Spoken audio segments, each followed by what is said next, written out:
My son's girlfriend at the time. My son was in high school. My son was in high school at Naperville North, and he was always one of those people that decided very early on he wanted to join the military. We put it off, kept thinking we didn't want to have that discussion with him. And his junior year, right before he goes into his senior year, we had the talk and figured, you know what, I've heard it from him for many years. I think it's about time we actually make that decision. Let's sit down and have a serious talk. So he decided early on that he wanted to join the Marines. And so he signed up right after graduation from Naperville North. He was enlisted. So he had a girlfriend that he went to school with, and high school sweethearts, and so they were together for a long time. And that she found out Operation Support Our Troop America was meeting then at the mayor's office downtown Naperville at the municipal building. And so we went and thought, okay, sure. At the time, I did not think whatsoever I needed a support group. I needed outside people. I thought family was enough. I had friends. I was good. And then I went there and was totally welcome in, open arms. They had a support group that was on that night, which was Family Resource Supports. And that's what Megan and I went to, and we fell in love with it. And right away we walked out of there. I walked out of there thinking, this is a good thing. You know what? This is a good thing. I talked a lot more than I thought I was going to do. I shared a lot more than I thought I was going to share. And by the time I got home that night, I actually had a good night's sleep. So yes. So my son, Corporal Anthony Mahalo, was on his third deployment when he was killed in Afghanistan. So he did 2 in Iraq, 1 in Afghanistan, and it took us totally by surprise. And I was a member and a volunteer with this organization well before his death.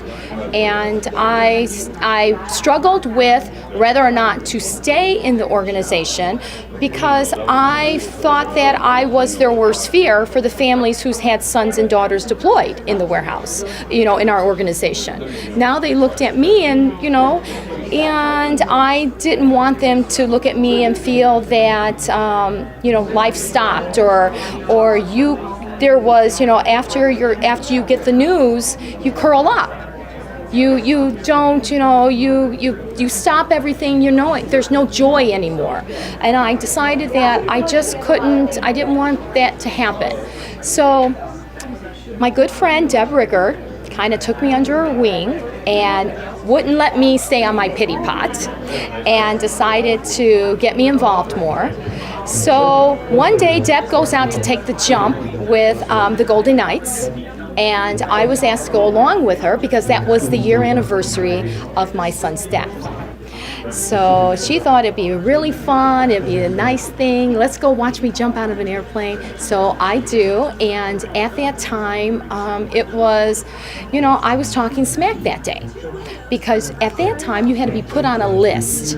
So a long list, and it took a year to get you approved, and you had to be approved by the Army, and it was a lot of paperwork. And I knew there's no way I'm going to get on that list. They were taking up, heads of corporations, and I did not fit that list whatsoever. So I thought, I'm not going to get on that list. So I was talking smack when they kept asking me, hey, Deb, would you jump? Sure, I would jump. Sure, yeah, sure, I would do that.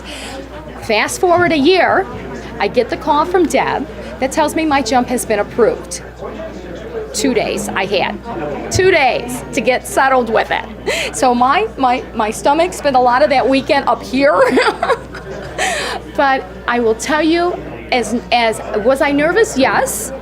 I wouldn't admit it to her, but I was nervous. But how I placed it in my head was, I think of my son and all the men and women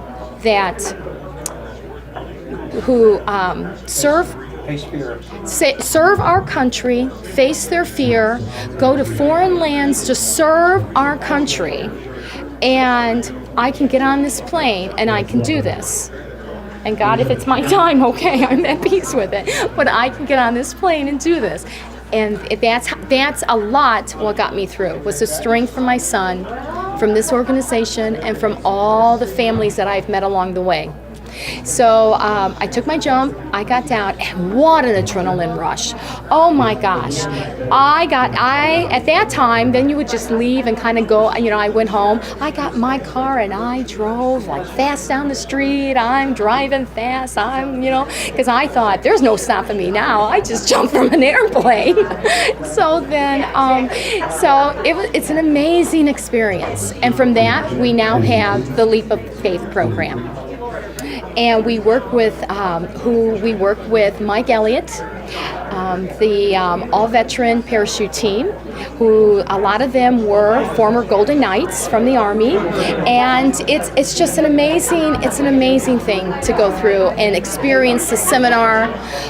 And again, every time I think there's parts of this that I think I know well enough, then like with Dr. Doug McKenzie, who is our psychologist who does the seminar, it is amazing to sit there and hear him pull things out of you that I thought I had already conquered, fixed.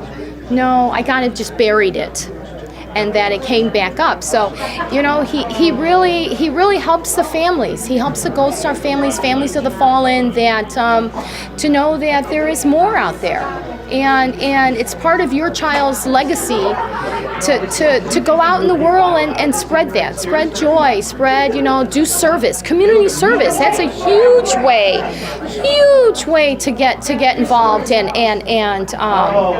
remove all that, whatever you're dealing with, whether it's grief, loss. It's loss of a child. How I handle it, and how I try to handle it well, as well as I can. Certain weeks are better than others, but how I handle is by giving back. Loss affects us in so many ways. Grief affects us in so many ways. So within our family, we were dealing with it in different ways. Much less as an organization, even with some of our members, how we were dealing with it with different ways. But with grief, you tend to feel like sometimes, that you need to shut yourself a little away, or maybe you shouldn't be laughing. You shouldn't have fun. You shouldn't be enjoying. Right. And all those things are, no. I'm sorry, I broke that barrier down. I did not want that stigma attached to me or to my family. So I told my children, my family early on, that after my son's death, that we needed to walk through the pain. You have to walk through it to get to the other side, and like I said, there are good days and bad days, and days that we're functioning well, and music is so powerful, because a lot of times where I think I'm doing well, I could be in a car and hear a certain song, and that just takes me, and I could show up or just drive to the warehouse and be like, So and the support is there for me. And after my son's death, I was manager of one of the warehouses. So again, I hoped I helped a lot of the volunteers see that you can do so much more. You don't have to, reserve yourselves and live with the grief and live with that pain. Share it. I share it every day. I share it with the whole organization. I share it with whoever I can share it with, so that it helps me move forward.